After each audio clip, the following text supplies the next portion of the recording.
ቀስ አድርጌ ምንድነው ይዤ የወጣው ቾክ ነው። ቀላል ቾክ እንዳይመስልሽ ረጃጅሙ እየተቀነሰ የሚጠቀሙበትን እሱን ይዤው ወጣሁና ከዚያ በኋላ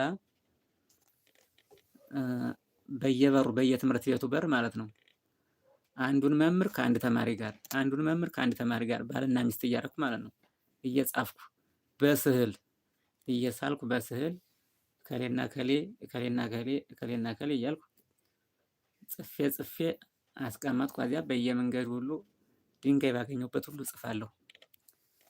ከዚያ የኔ ጽሁፍ ይታወቃል።